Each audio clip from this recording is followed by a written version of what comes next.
प्रातः क्लास चल रहा था 17/5/1967।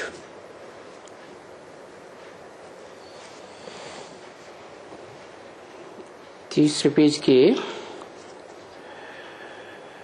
मध्यांत में बात चल रही थी सत्यनारायण की कथा की। बताया सच्ची सच्ची सत्य नर से नारायण बनने की ये कथा है। माने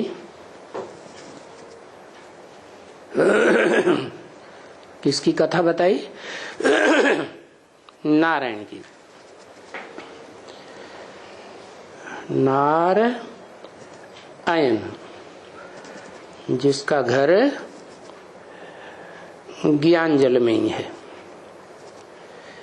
भक्ति मार्ग में खास नेपाल में ज्ञान सरोवर में विष्णु की मूर्ति दिखाई ना, वो तो यादगार मात्र है। संसार में कोई की मूर्तियां बनाते हैं, जैसे नेताओं की, बड़े बड़े महात्माओं की हिस्ट्री में जो बड़े बड़े हुए उनकी मूर्तियां बनाते हैं ना, चौराहे पर, तिराहे पर, पार्कों में। तो वो कभी हुए हैं ना। तो ऐसे ही ये कोई, जैसे गीता में कहा बुद्धिमान नर अर्जुन, बुद्धिमानों में श्रेष्ठ नर अर्जुन, जो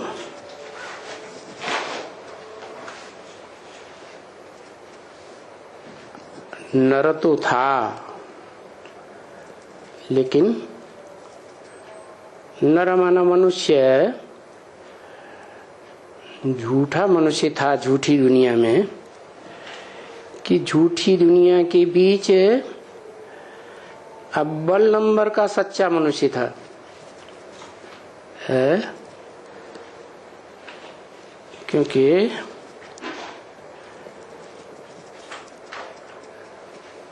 सत्य को ही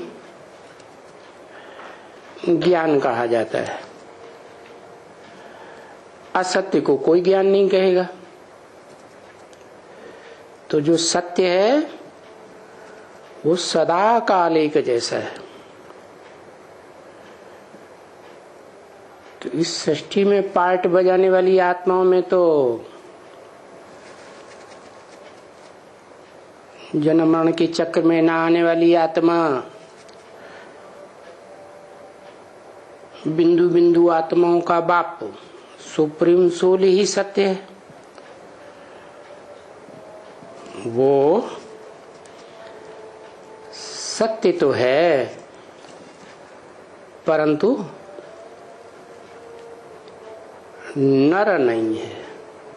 हाँ, नर में प्रवेश करके, मनुष्य में प्रवेश करके मनुष्यों जैसा पार्ट बजाता है। तो वो तो एक तुरीय आत्मा हो गई, उसकी तो तुलना किसी से की ही नहीं जा सकती। किसकी? सुप्रीम सोल की, जिसका नाम भारत में शिव दिया है। ऐसे सिर्फ भारत की बात नहीं है, भारत के गांव गांव शहर शहर में तो यादगार मंदिर बने ही हुए हैं शिव के, शिवालय। लेकिन दुनिया में भी जहां जहां खुदाइयां हुई हैं, सबसे जास्ती मूर्तियां लिंग मूर्तियां ही मिली हैं।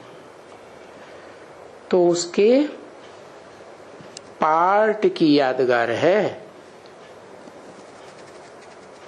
लिंग मूर्ति, ऊंचे ते ऊंचा पार्ट, ऊंची ते ऊंचा पार्ट सिर्फ बिंदु रूप में रहकर बजाता है या साकार शरीर में अर्जुन के शरीर रूपी रथ में प्रवेश करके बजाता है।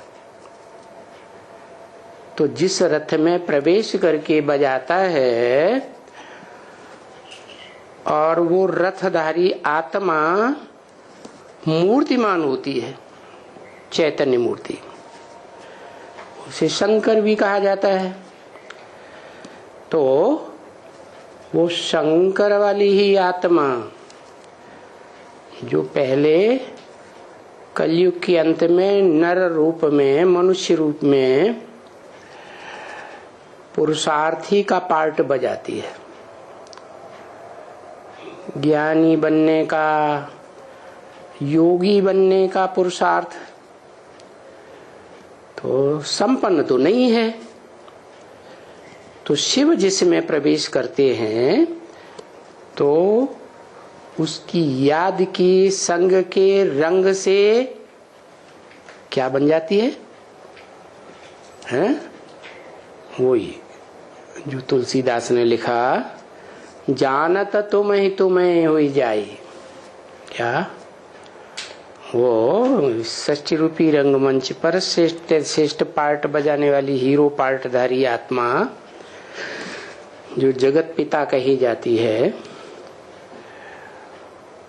आदम मुसलमानों में कही जाती है, वो आत्मा पुरुषार्थ करते करते याद का, किसकी याद का,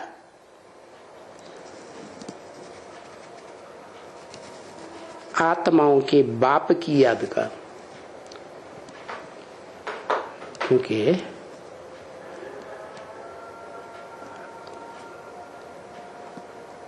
उसे याद करने की दरकार क्या है?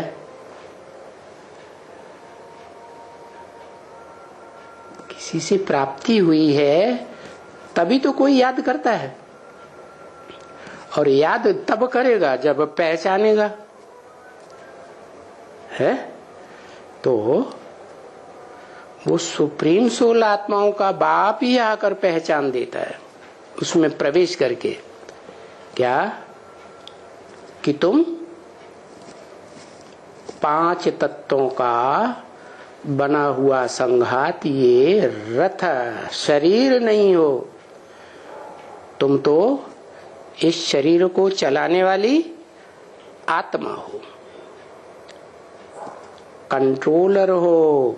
इस शरीर में जो भी इंद्रियां हैं मन सहित, उन सब के ऊपर तुम कंट्रोलर आत्मा ज्योति बिंदु हो। जो तुम्हारी ज्योति बिंदु आत्मा इस षष्ठी रूपी रंगमंच पर ऐसा पार्टधारी है जो जन्म जन्मांतर जितने जितने जन्म लेती है रंगमंच पर पार्ट बजाने के लिए, उतने उतने प्रकार के चोले दाने शरीर धारण करती जाती है।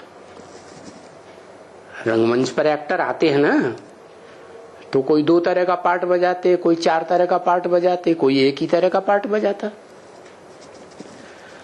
तो जो ज्यादा से ज्यादा जन्म लेने वाली आत्मा है, इस षष्ठी रूपी रंगमंच पर ऑलराउंड पार्ट बजाने वाली आत्मा है, उसको आके परिचय दिया कि तुम ज्योति बिंदु आत्मा हो।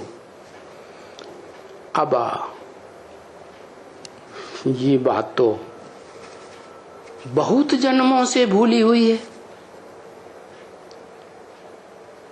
गीता में कहा ना, बहुनि में व्यतीतानि जन्मानि तब चार्जुन। हे अर्जुन, मेरे और तुम्हारे अनेक जन्म बीत चुके हैं। ये किसने कहा? शिव ने कहा। लेकिन वो तो इस सृष्टि पर जन्म लेता ही नहीं, सिर्फ कल्प में एक बार आता है, तो वो तो कल्प की बात हो गई। लेकिन जिसमें प्रवेश करता है उसके द्वारा, एक व्यक्तित्व के द्वारा बोलता है, भगवान भगवती का रूप जिसको मिलता है, टाइटल मिल जाता है, उसके द्वारा बोलता है कि मेरे और तुम्हारे, तुम्हारे माने कोई अर्जुन एक की बात नहीं है ज्ञान धन का अर्जन करने वाले और ज्ञान धन के आधार पर जन्म जन्मांतर की जीवन मुक्ति भोगने वाले, जीवन में रह करके सुख भोगने वाले अनेक हैं नंबरवार अर्जुन। क्या?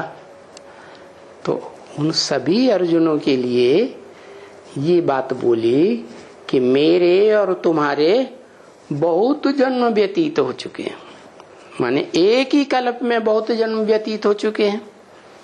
वो मूर्तिमान शंकर के कहने के अनुसार।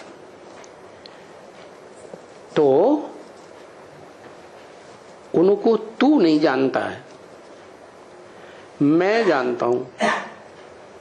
इसका मतलब निराकार तो कल्प की बात बोली, और जिस साकार में प्रवेश करता है उसको आप समान बनाता है, ज्योति बिंदु बना देता है, स्मृति पक्की होने लगती है ज्योति बिंदु की, तो वो आत्मा भी कहती है कब? जब ज्योति बिंदु की याद में स्थिर हो जाती है और पक्का निश्चय हो जाता है कि षष्ठी रूपी रंगमंच पर मेरा ऊंचे से ऊंचा नारायण का पार्ट है। क्या? इसका मतलब एक नारायण नहीं है। कैसा नारायण? ज्ञान जल रूपी घर में रहने वाला नर। अयन माने घर, नर माने मनुष्य। ऐसा मनुष्य जो ज्ञान जल में ही रहता है। तो ऐसे नंबरवार नारायण एक या अनेक है? अनेक है। उनको गीता में विभूतियां कह दी है? जैसे द्वापर युग से ऋषि मुनि हुए, उन ऋषियों मुनियों ने मनन चिंतन मंथन किया ना, मनुष्य बन करके। ईश्वरीय ज्ञान का ही मनन चिंतन मंथन उन्होंने पकड़ा होगा। तो वो सब जैसे नारायण वाली आत्मा साबित हो जाते हैं। कितने ऋषि गाए जाते हैं? 70 ऋषि गाए जाते हैं। आकाश में जैसे 7 सितारे एक साथ देखने में आते हैं ना, एक चारपाई जैसी दिखाई जाती है 4 सितारों वाली, और 3 लटकते हुए एक के साथ, तो 7 हो गए ना। तो जैसे आसमान में वो 7 सितारे हैं, वो तो जड़ सितारे हैं, लेकिन इस षष्ठी रूपी रंगमंच पर भी 7 सितारे ऐसे हैं जो द्वापर युग में नर तो बनते हैं, लेकिन वो नई दुनिया जब स्थापन होती है हेवनली गॉड फादर के द्वारा, तो उस दुनिया में भी वो नारायण का पद लेते हैं। क्या? जिसे कहते हैं ना अंग्रेजों में king Edward the first, second, third, fourth, ऐसे ही वो नारायण भी जो नई दुनिया तैयार हुई उसमें 9 नारायण बने हैं। उनमें से जो पहला है उसकी तो किसी को स्मृति ही नहीं आती, आती भी है तो समझते हैं आदि नारायण वो 16 कला संपूर्ण कृष्ण है। ये किसी की बुद्धि में नहीं आता। कोई कलातीत स्टेज में रहने वाला नारायण भी है। कैसी स्टेज है? कैसा सुख भोगने वाला? इंद्रियों से अतीत का सुख भोगने वाला। ऐसे नारायण को आदि नारायण कहा जा सकता है।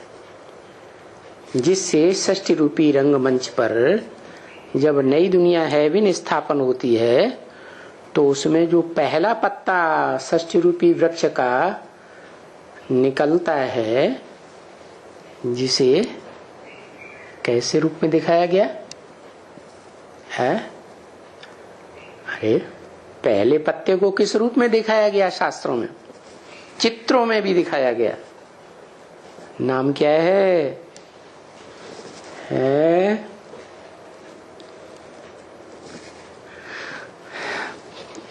शास्त्रों में वो पत्ता किस रूप में दिखाया गया?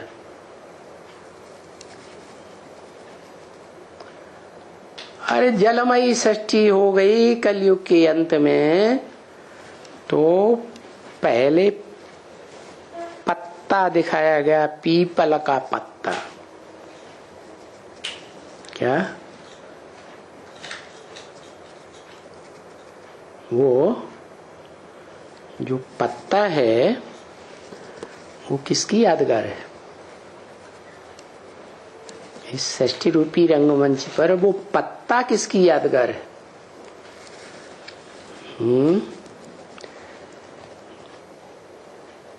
पत्ता कृष्ण की यादगार है। अरे पत्ते पर तो, पत्ते की नवैया पर तो कृष्ण बिठैया है,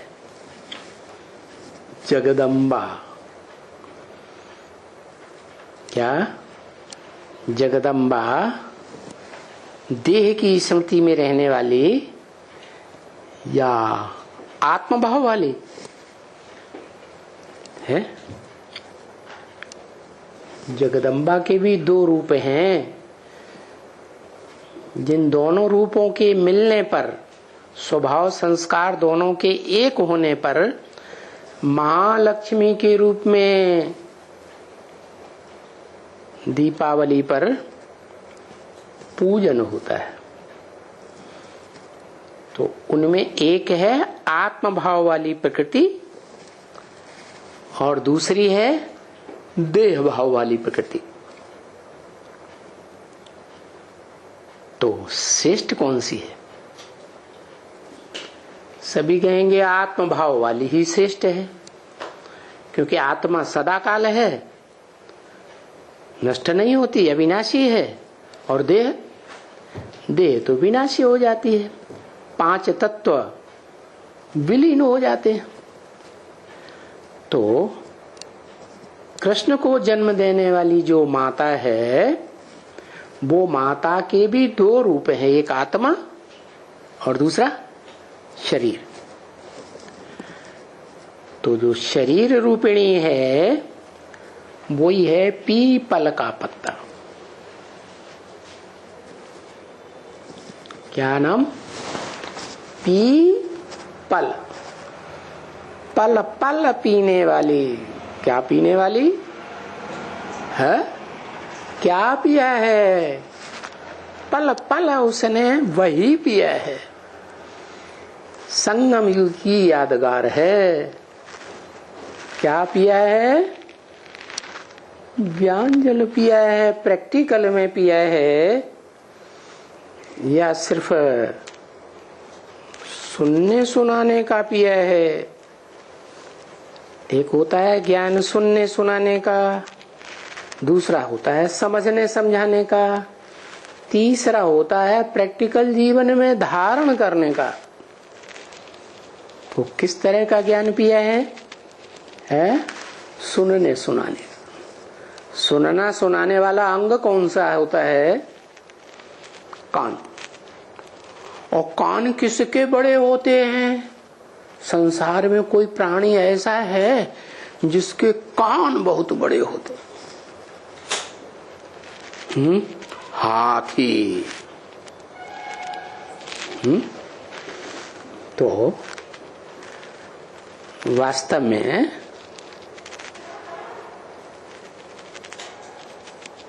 गणेश को दिखाते हैं।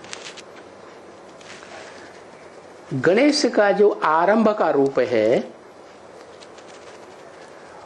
वो हाथी वाला रूप है या मनुष्य वाला रूप है? मनुष्य वाला रूप था। हाथी वाला तो बाद में बनाया डुप्लीकेट। हाथी का मुख लगा ही दिया। इसका मतलब यह है कि पहले तो जो मूल रूप में ब्रह्मा है वो सुनने सुनाने वाला ब्रह्मा था यज्ञ के आदि में, ओम मंडली में।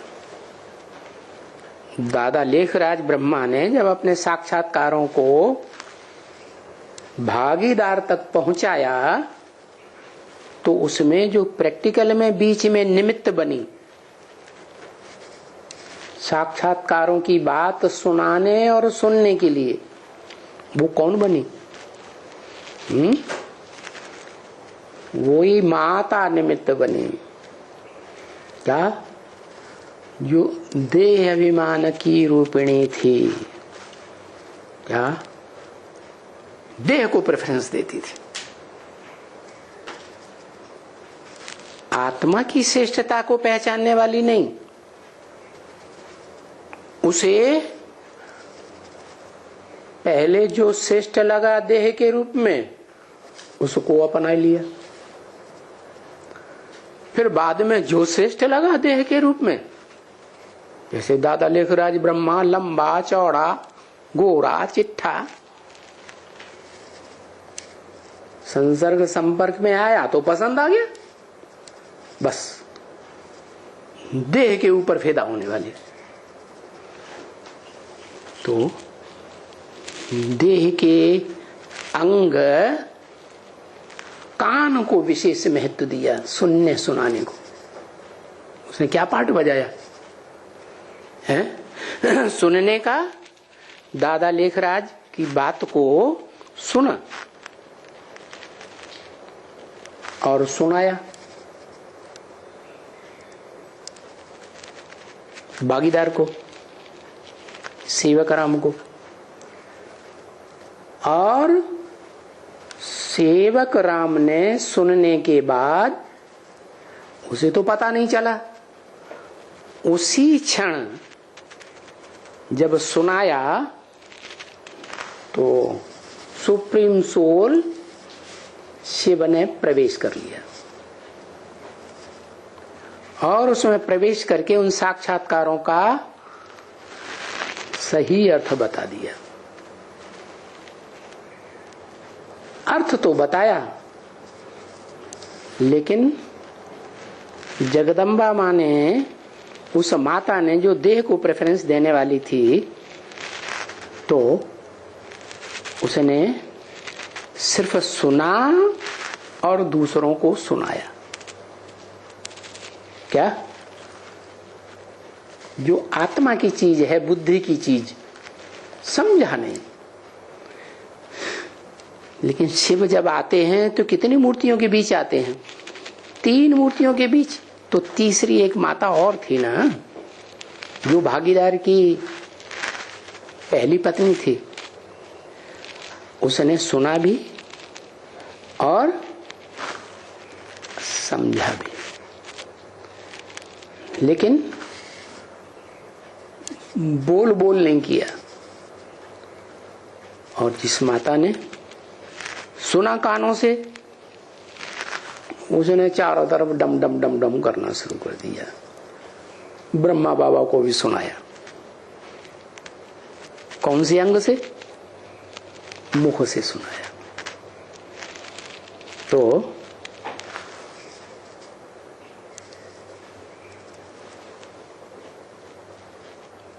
सुनने का पार्ट ज्यादा बजाया या सुनाने का पार्ट ज्यादा बजाया? क्या किया? सुनाने का पार्ट ज्यादा बजाया। इसलिए उसका नाम पड़ गया वाक देवी। क्या? वाणी की देवी, माने सरस्वती।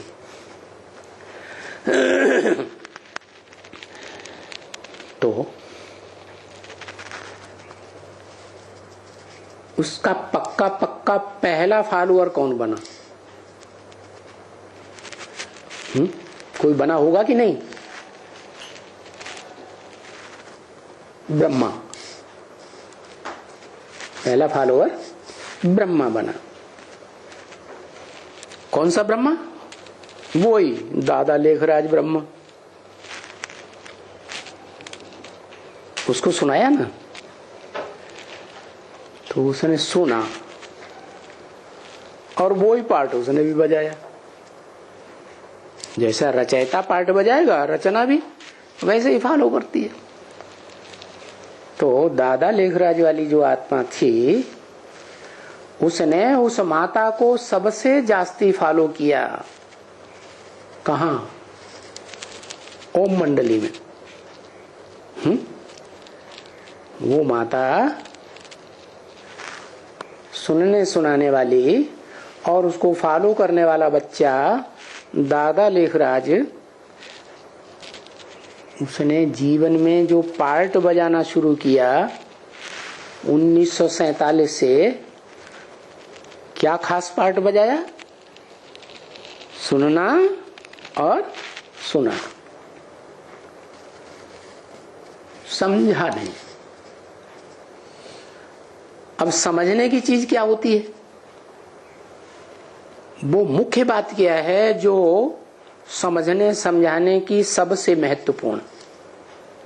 क्या समझना है? अरे भाई बताओ जल्दी जल्दी। है? हाँ,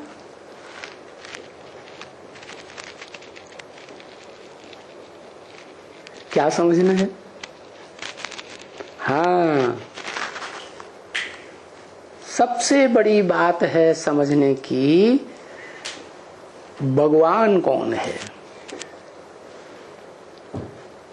प्रैक्टिकल में पार्ट बजाने वाला भगवान का रूप कौन सा है? तो दादा लेखराज ब्रह्मा तो बन के बैठ गए। ब्रह्मा ने बड़ी और माँ माने माँ, संसार की सबसे बड़ी से बड़ी माँ, संसार में जिसके 500 करोड़ 700 750 करोड़ बच्चे पैदा होते, उसके मुख से सुने हुए ज्ञान के द्वारा।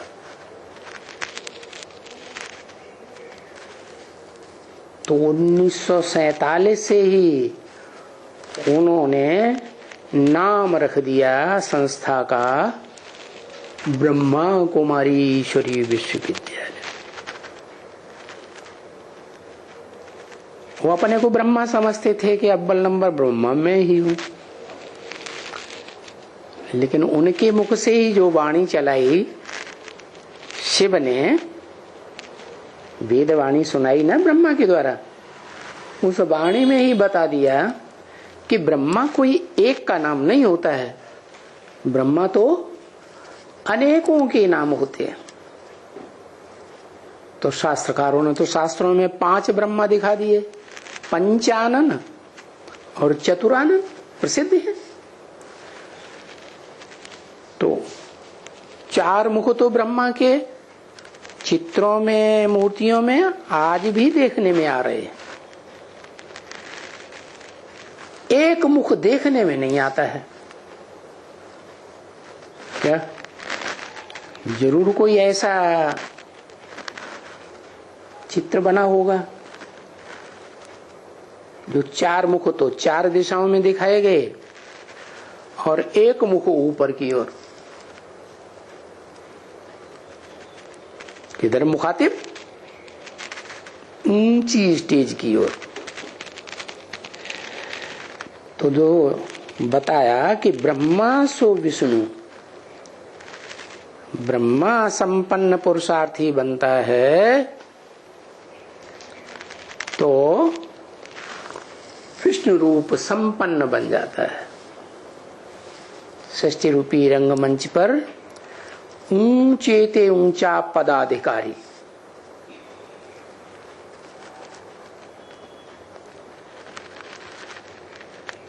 तो उसकी 4 भुजाएं दिखाते हैं सहयोगी के रूप में।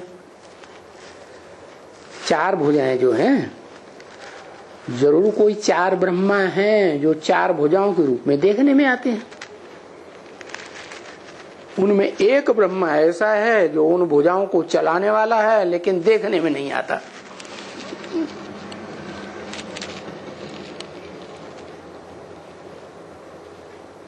पक्का आत्मिक स्थिति वाला।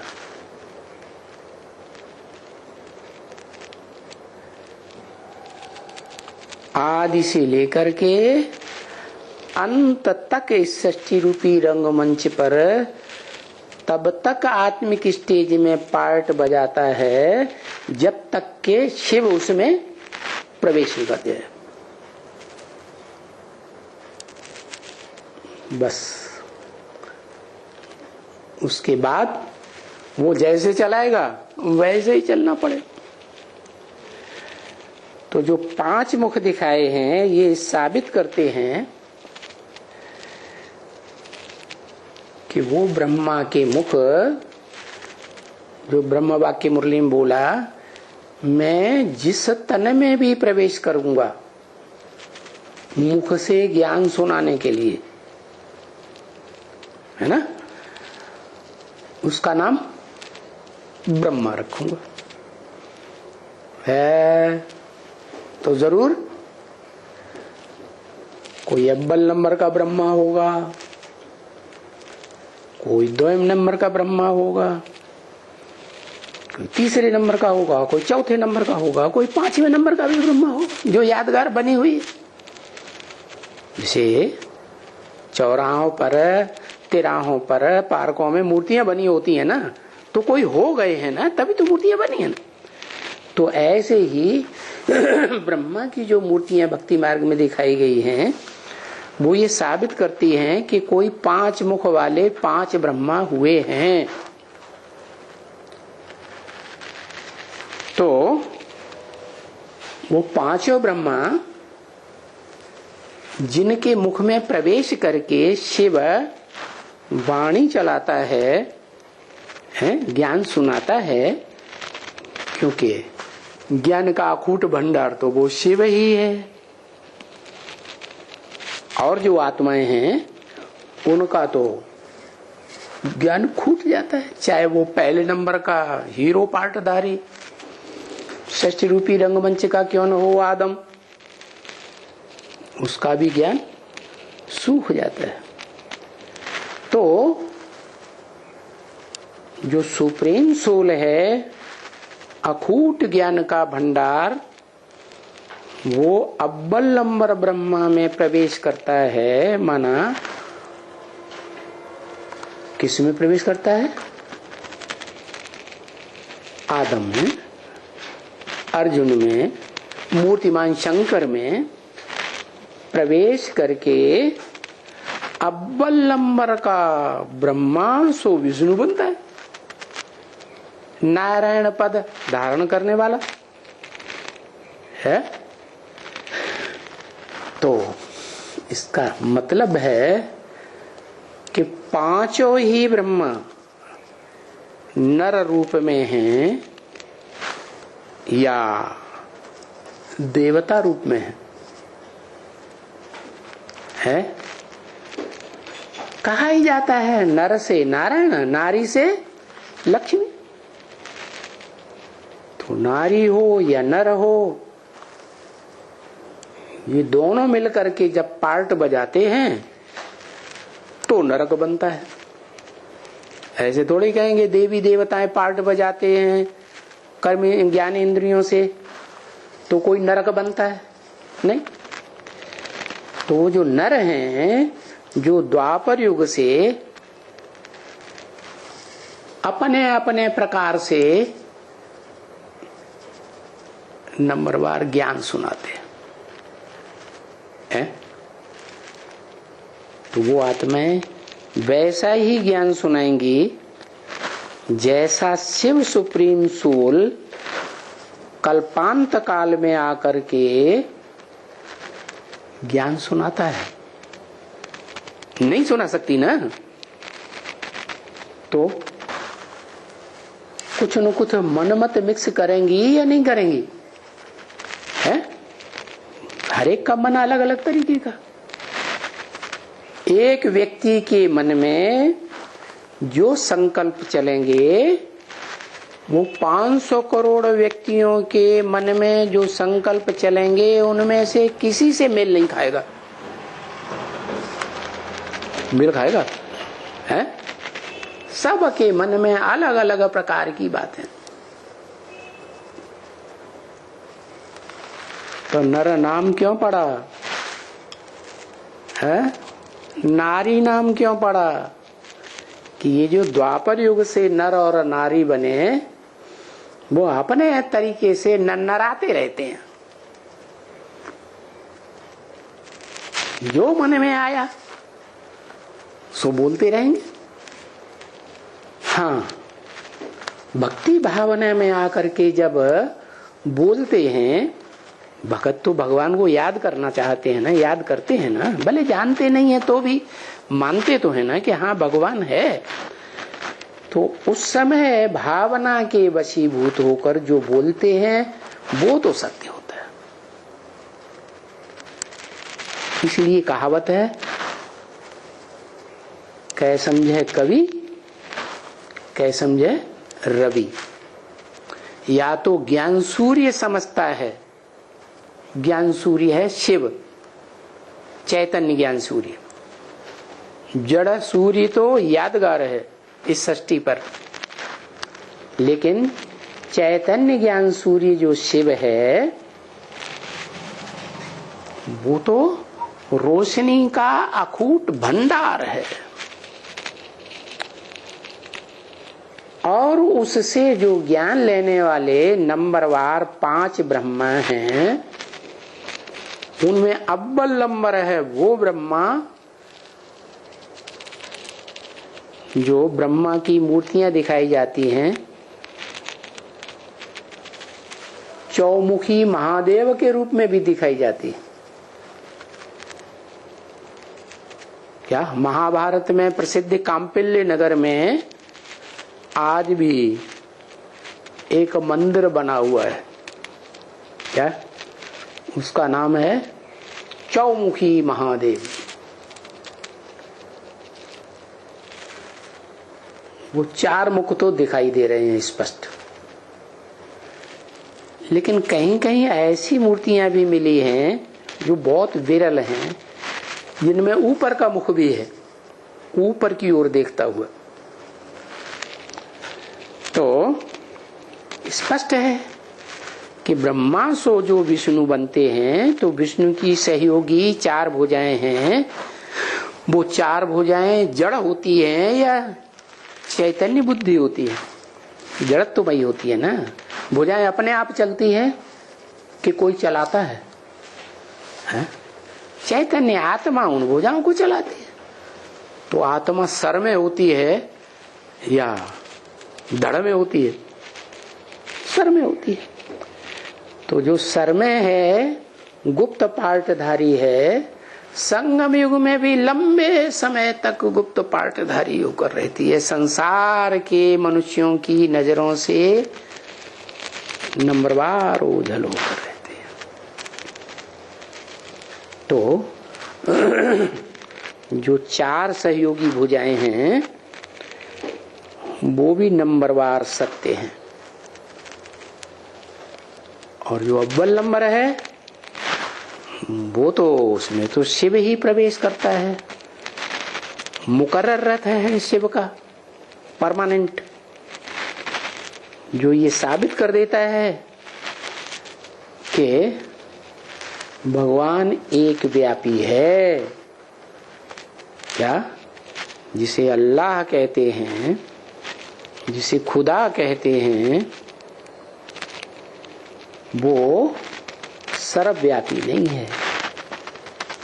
वो सिर्फ एक ही मनुष्य तन में आता है, जिसे महाभारत और भागवत में अर्जुन बताई दिया और दूसरे शास्त्रों में महादेव मूर्तिमान शंकर दिखाई दिया। क्या? जो मंदिर है ना यादगार शिव के, पुराने मंदिरों में देखने में आता है कि शिवलिंग निराकार की यादगार बीच में होता है, हैं? और आसपास दीवालों में चारों ओर देवताओं की मूर्तियां होती। उसे क्या साबित हुआ कि मुखिया बीच में एक है परिवार का, है, और आसपास चारों तरफ बच्चे बैठे हुए हैं, छोटे बड़े। उनमें जो बड़े से बड़ा बच्चा है उसको शंकर के रूप में दिखाते हैं, नाम भी देते हैं महादेव। देवताओं के बीच में कैसा देव? महादेव। तो वो महादेव भी नर होता है, इस सृष्टि पर नर के रूप में विशेष पार्टधारी है या नहीं है? है। लेकिन कैसा नर है? जितने भी नर हैं मनुष्य रूप में हैं, जितनी भी नारियां हैं इस सृष्टि रूपी रंगमंच पर द्वापर से पार्ट बजाने वाली, या सत्युग त्रेता में स्वर्ग में देवता के रूप में पार्ट बजाने वाली, उनमें सबसे जास्ती सच्चा पार्ट बजाने वाला सत्य नर वो। बाकी जो ब्रह्मा हैं, ब्रह्मा से विष्णु बनते हैं, वो नंबर 1। इसलिए 5 प्रकार से गाए हुए हैं। क्या? First class, second class, third class और फोर्थ क्लास। फिर है 5th क्लास का तो नाम निशान गायब। उसका मुख दिखाते हैं, दिखाते हैं। तो बताया जो कथा है वो कौन से नारायण की है? हाँ? नंबर 2 के नारायण की कथा है। नंबर 2 का माल अच्छा माना जाता है कि खराब माना जाता है? वो तो खराब माना जाता है, डुप्लीकेट माना जाता है। असली तो अव्वल नंबर होता है ना। तो वो अव्वल नंबर नर सो नारायण बनता है, माना नारायण के रूप में टाइटल लेने वाले जो जितने भी नारायण हैं उनमें जो अव्वल नंबर नारायण है वो इस सृष्टि रूपी रंगमंच पर ऑलराउंड सत्य पार्ट ही बजाता है, झूठा पार्ट बजाने वाला नहीं। तो किसकी कथा सुनानी है? हैं? अव्वल नंबर नारायण की। वो अव्वल नंबर नारायण की कथा तो सुनानी पड़ेगी ना। और कथा सुना करके जो निश्चय बैठाएंगे अव्वल नंबर नारायण पर, वो ही क्या बनेंगे? नंबर बाद क्या बनेंगे? नारायण बनेंगे। तो द्वैम टाइम चौथे 5वें बाद वाले नारायणों की जो प्रजा बनेंगे वो भी उसी तरह की प्रजा कैटेगरी गाई जाएगी। क्या पीढ़ियां होती है ना? फर्स्ट पीढ़ी, पहली वंशावली, दूसरी वंशावली, तीसरी वंशावली। तो ये दुनिया में भी 10 प्रकार की मनुष्य आत्माएं हैं जो 10 कैटेगरी में बटी हुई है। जो सृष्टि रूपी वृक्ष है साक्षात्कार से तैयार कराया गया ब्रह्मा कुमारी विश्वविद्यालय में, उसमें 10 मुख्य डालियां दिखाई गई। क्या? कुछ दाईं ओर की डालियां, कुछ बाईं ओर की डालियां, और एक बीच में है मुख्य तना। सब टोटल मिलाकर के कितने हुए? 10 धर्म हो गए। उन्हीं के जो मुखिया हैं उनको शास्त्रों में दशावतार के रूप में दिखा दिया है। कहते हैं भगवान के कितने अवतार? 10 अवतार हुए। वास्तव में भगवान एक होगा या अनेक होंगे? गॉड इज वन या गॉड आर 2, 3, 4, 5, 6, ये तो हो नहीं सकता। एक ईश्वर ही सत्य है। उसी के लिए भारत में गाते हैं सत्यम शिवम सुंदरम। उसी के लिए अंग्रेज लोग आज भी कहते हैं गॉड इज ट्रुथ। सत्य को ही भगवान कहा जाता है। असली भगवान वो है जो इस सृष्टि रूपी रंगमंच पर सत्य ही पार्ट बजाता है। क्या? तो कौन हुआ? कौन सी आत्मा है जो सत्य पार्ट बजाती है?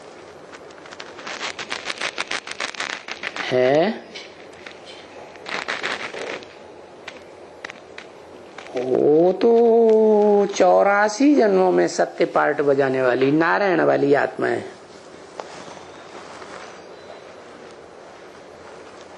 दो प्रकार की नारायण, पहली पीढ़ी आदि नारायण और उनके बच्चे, वो पूरे 84 जन्म लेते हैं। लेकिन आत्मिक रूप में पूछा आत्माओं के बीच में कौन है?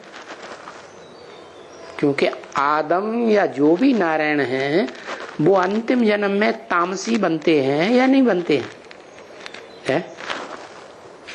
झूठ खंड में झूठ बनते हैं या नहीं बनते हैं? बनते हैं। तो शिव कहा जाता है उसे। वो शिव अकेला है, इसलिए सृष्टि अकेला नहीं बना सकता।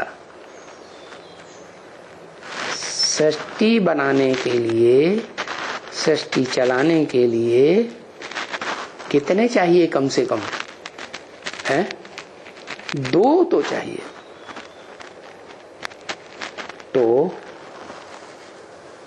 वो शिव सुप्रीम सोल इस सृष्टि पर रंगमंच पर आकर के आत्म तत्व के अलावा जो विपरीत तत्व है, क्या आत्मा अलग चीज, आत्मा के एकदम उल्टा कुछ है या नहीं है? एक है आत्मिक स्थिति और उससे उल्टी देह की स्थिति, 5 तत्वों की संघात की स्थिति। आत्म भाव को कहते हैं अध्यात्म। क्या? आत्मा के अंदर की डिटेल जानना, वो है अधि माने अंदर, आत्म माने आत्मा।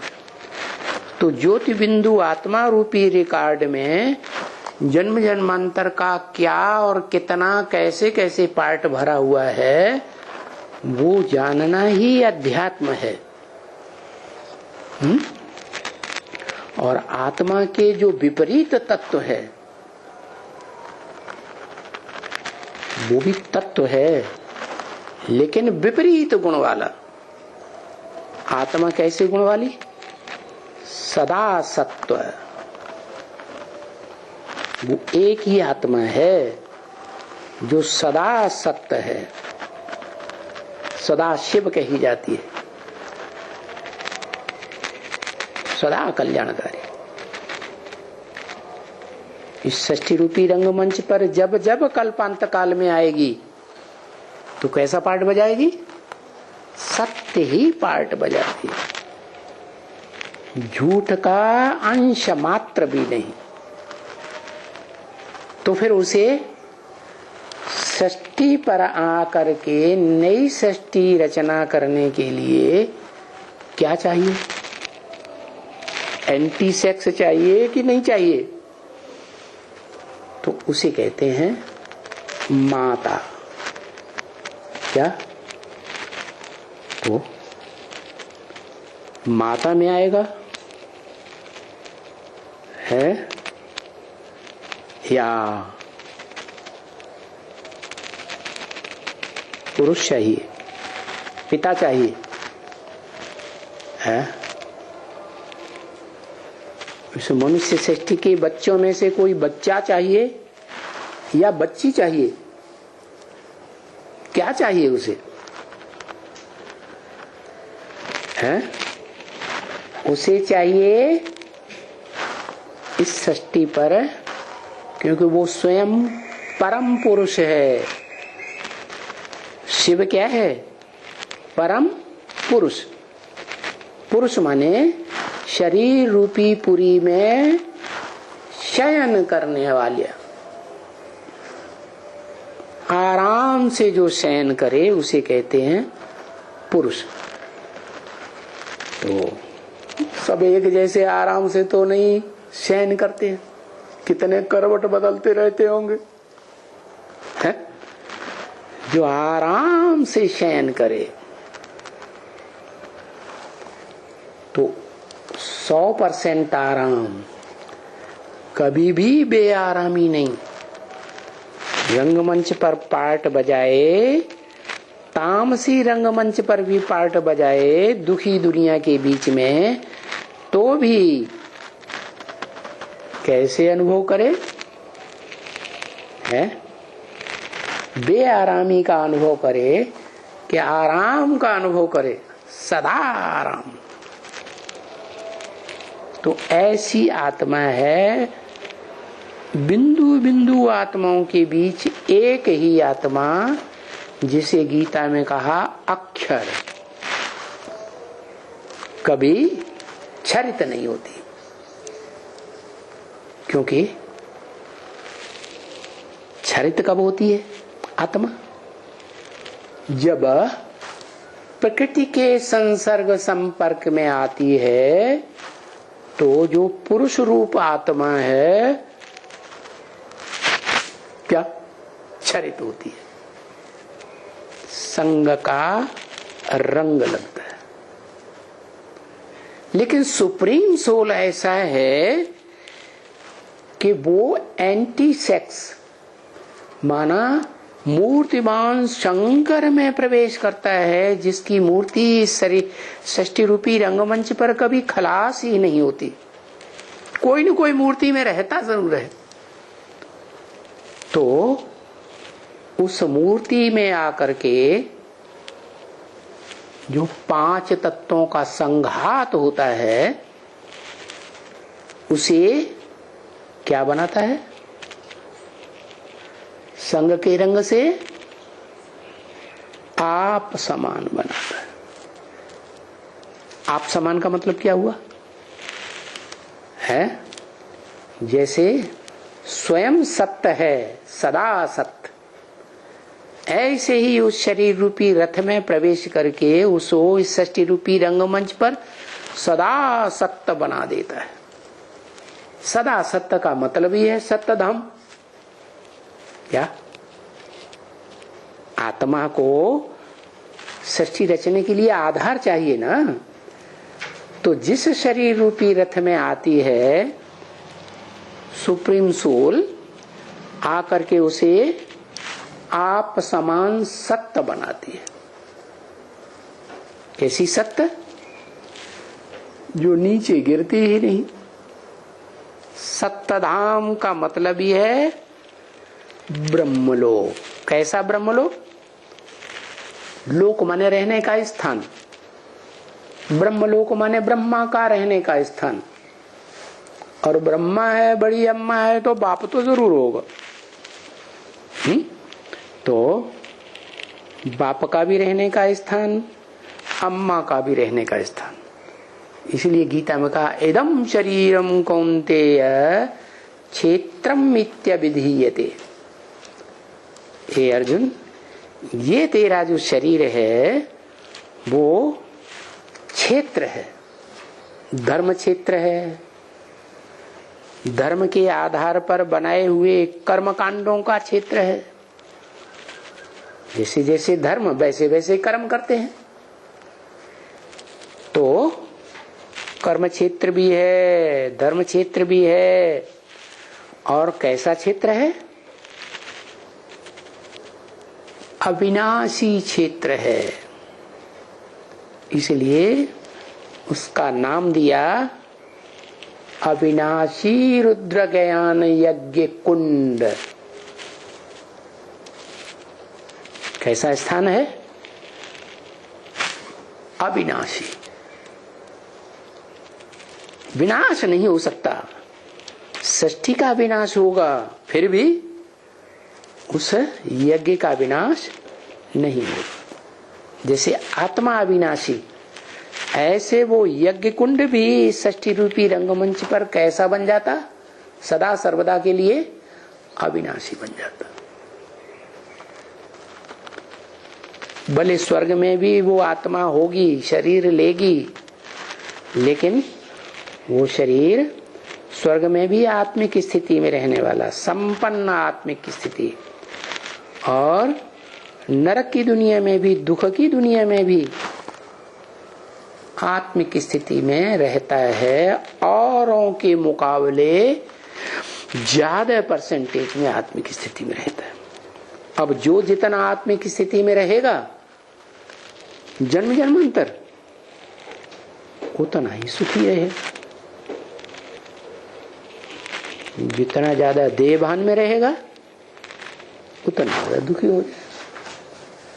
तो देह 5 जड़ तत्वों का संघात है क्या?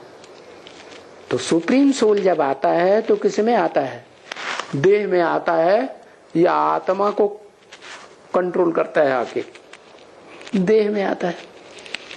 तो जो भी ब्रह्मा नामधारी अम्मा के शरीर हैं वो देह अभिमानी हैं। माताएं देह, देह का रूप। क्या देह माने? देह माने अविनाशी या विनाशी? विनाशी, नीचे गिरने वाली। इसलिए आज दुनिया में देखो तो माताएं, कन्याएं नीची स्टेज में गिरी हुई हैं। कोई भी धर्म में देख लो, या नीची स्टेज में, नीची स्टेज में। उस स्वभाव है ऐसा। क्या कैसा भाव रहता है?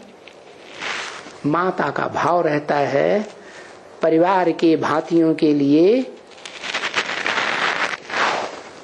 क्या सब कुछ अर्पण कर देना।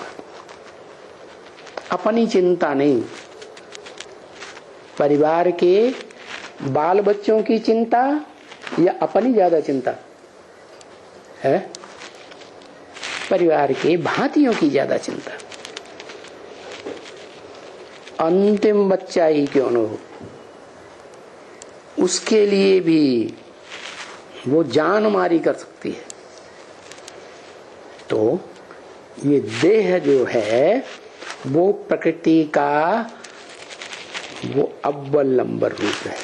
प्र माने प्रकृष्ट, कृति माने रचना। प्रकृष्ट रचना अव्वल नंबर में किसने रची? नाम बताओ। है प्रकृष्ट रचना? ओहो, शंकर तो खुद ही रचना है। शंकर जानता है कि मैं शंकर हूं, है? संपूर्ण पुरुषार्थी बनने से, हाँ, शिव है आत्मिक रूप में जो सदैव सत्य है, सदा रहने वाला है। जैसे पिता रहेगा तो परिवार फिर तैयार हो जाएगा। माता रहे या न रहे। कौन रहना चाहिए? पिता रहना चाहिए।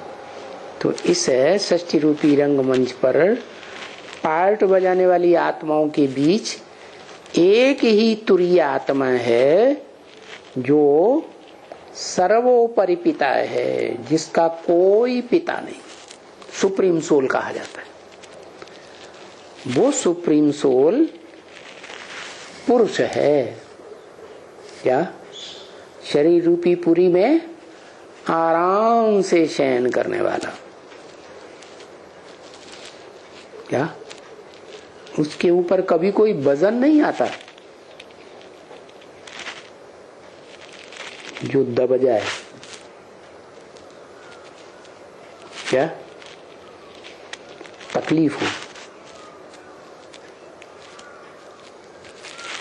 तो जिस तन में प्रवेश करता है वो शरीर रूपी रथ क्या हुआ है? 5 तत्वों का 100% संघात बन जाता है। देहधारी मनुष्यों के संग के रंग में रंगते रंगते रंगते अंतिम जन्म में सबसे जास्ती देहों के संसर्ग संपर्क संबंध में आता है तो संग का रंग लगेगा या नहीं लगेगा? एकदम पत्थर बन जाता है।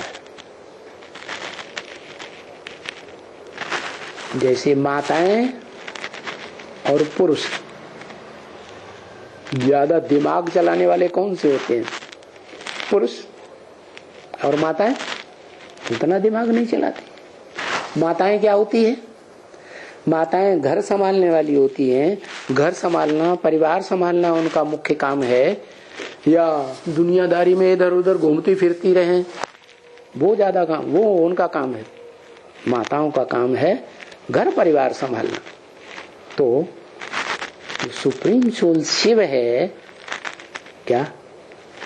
इस सृष्टि का ऊंचे ते ऊंचा बाप, उसकी माता कौन हुई है?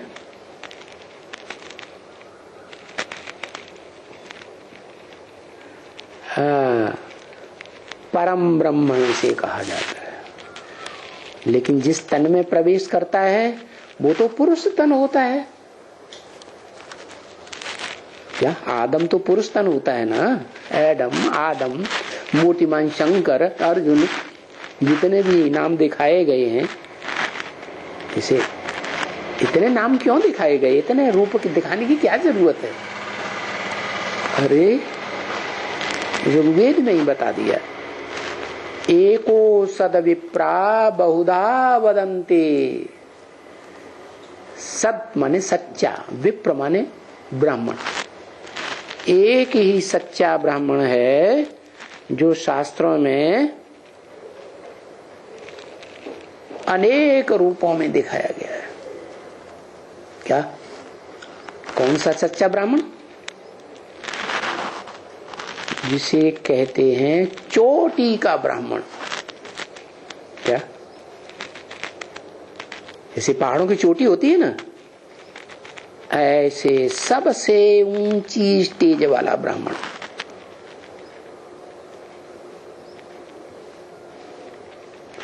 तो सबसे ऊंची चोटी दुनिया में है एवरेस्ट चोटी। जब दुनिया में जलमयी होती है, महाविनाश होता है, कल्पांत काल आता है, तो वो चोटी ही बचती है और बाकी सब डूब मरते हैं। मरना शरीर से होता है, आत्मा तो मरती ही नहीं। लेकिन वो एक व्यक्तित्व ऐसा है जो एवरेस्ट चोटी पर शरीर के साथ रहता है। सच्चा ब्राह्मण, जिसके लिए मुरली ब्रह्म वाक्य है, जब मैं आता हूं षष्ठ रूपी रंगमंच पर तो सब डूब जाते हैं। क्या? पाप पंक में, पाप रूपी कीचड़ में, अज्ञान अंधकार में सब डूब जाते हैं। एक है ब्राह्मण जिसकी चोटी पकड़कर मैं खींचता हूं, एक बचा रहता है, उसको पकड़ करके खींचता हूं। तो विराट पुरुष संसार में प्रत्यक्ष हो जाता है। उस विराट पुरुष में सब कुछ है, सारे प्राणी मात्र दिखाए जाते हैं। तो वो ही सच्चा ब्राह्मण हुआ। बाकी नंबरवार ब्रह्म, तो जिस पुरुष तन में प्रवेश करता हूं उसका नाम पहले क्या देता हूं? परम ब्रह्म। इसलिए शास्त्रों में ऊंचे से ऊंची मूर्तियां देवताओं के बीच में भी ऊंची त्रिमूर्ति कही जाती है, परंतु उन तीन मूर्तियों से भी ऊंचा वो एक दिखाया गया जिसका नाम दिया है, कहते हैं हम इनमें किसी को शरण आने वाले नहीं है, झुकने वाले नहीं है, हम एक को मानेंगे। कौन? कहते हैं गुरुर् ब्रह्मा गुरुर् विष्णु गुरुर्देवो महेश्वर, गुरु साक्षात परम ब्रह्म। क्या? जो अव्वल नंबर का ब्रह्म है उसी को मैं शरणवाता हूं। क्यों? कि उसी में वो सुप्रीम सोल शिव काम करता है, मुकर्रर रथ के रूप में प्रवेश करके। तो बताया सच्ची सच्ची सत्यनारायण की कथा सुनानी है, परम ब्रह्म की। परम ब्रह्म कहो, आदि नारायण कहो, ऐसे नहीं कि दूसरे तीसरे चौथे सतयुग में बनने वाले जो नारायण हैं, उनकी कथा सुनानी है। उनकी कथा सुनाने से ऊंचे त्या ऊंचा बाप बुद्धि में पहचान में नहीं आएगा। तो क्या करना है? ऊंचे ते ऊंचे बाप को प्रत्यक्ष करना है पहचान करके संसार में। तो क्या करना है? उसकी कथा सुनानी। जितना जितना दूसरों को कथा सुनाएंगे उस सत्यनारायण की सच्चाई की कथा सुनाएंगे, उतना उतना सत्य ज्ञान तुम्हारी बुद्धि में आत्मा में जन्म जन्मांतर के लिए भर जाएगा। और जितना ज्ञान भर जाएगा उतना गीता ज्ञान के आधार पर तुम, जिसे श्रीमत कहा जाता है, श्रेष्ठ से श्रेष्ठ आत्मा की मत, शिव की मत ग्रहण करने वाली तुम्हारी आत्मा रूपी रिकॉर्ड तैयार हो जाएगा। क्या? अब जो श्रेष्ठ ते श्रेष्ठ मत को जन्म न जन्मांतर धारण करेगा वो सुखी रहेगा या दुखी रहेगा? है? सुखी रहेगा ना। आत्मा क्या चाहती है? सुख चाहती है, दुख चाहती है, या सदाकाल के लिए शांति चाहती है? सुसुप्ति में सो जाओ। क्या? तीन अवस्थाएं होती ना, जागृत अवस्था, स्वप्न अवस्था और एक सुसुप्त अवस्था। आत्मा क्या चाहती है? सदाकाल के लिए सो जाए? नहीं, आत्मा चाहती है कि हम सदाकाल के लिए शांत न हो जाएं। हैं? जैसे जोर से बुखार चढ़ता है तो सारा शरीर की नस नस टूटती है, हैं? तो अशांति हो जाती है ना। उसमें सुख महसूस होता है कि अशांति महसूस होती है? अशांति महसूस होती है। तो पहली आवश्यकता होती है आत्मा को ये ज्वर उतर जाए, अशांति से पीछा छूटे। तो अशांत आत्मा कलयुग के अंत में बहुत दुखी होती है, तो बहुत अशांत हो जाती है। चतुर्थ विश्व युद्ध में 500-700 करोड़ आत्माएं, चाहे सूक्ष्म शरीरधारी हो, चाहे स्थूल शरीरधारी हो, साकार शरीरधारी, सब मनुष्य आत्मा इस सृष्टि रूपी रंगमंच पर, और फिर प्राणी मात्र भी जो मनुष्यों को फॉलो करने वाले, सब दुखी अशांत हो जाते हैं। तो वो सुख की परवाह नहीं करते, क्या चाहते हैं? शांति मिल जाए। तो वो शांति धाम की यात्रा कराने वाला जो सदा सत्य है शिव, वो इस सृष्टि पर आता है और जिसमें प्रवेश करता है, उससे अपना काम निकालने के लिए सृष्टि रूपी रंगमंच पर नई सृष्टि रचने के लिए माता का नाम देता है ब्रह्मा। ब्रह्म माने बड़ी, माँ माने माँ। कौन से नंबर की माँ? अव्वल नंबर की माँ, परम ब्रह्म। तो नाम ही है सत्यनारायण की कथा, वो ही 100% सत्य है। क्या? जिसकी पूजा आज गांव-गांव में, शहर-शहर में, भारत में होती है, और सारे विश्व में जितनी भी खुदाइयां हैं उनमें सबसे जास्ती बोलेंगे मूर्तियां मंडी हैं। तो ये जो बच्चे से पूछते हैं, क्या समझाने वाले बच्चे से जिज्ञासु पूछते हैं, क्या श्री नारायण बनेंगे या श्री राम बनेंगे? हम क्या बनेंगे? हैं? तो कहते हैं हम भी वो ही बनेंगे। क्या? जो ऊंचे ते ऊंचा पार्ट है वो ही बनेंगे। तो क्या बनेंगे?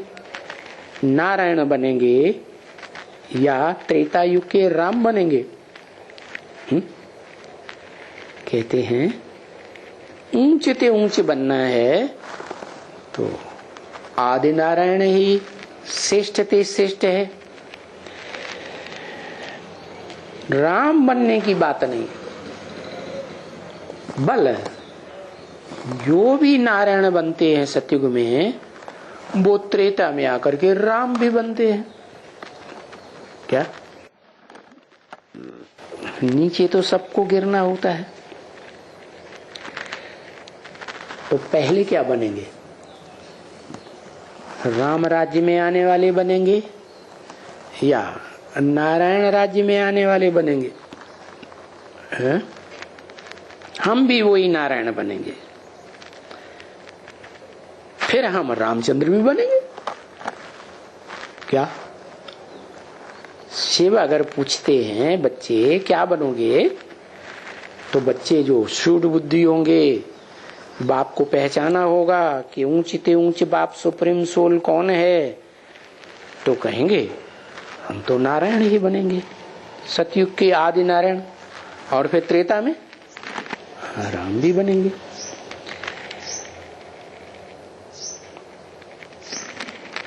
ओम शांति।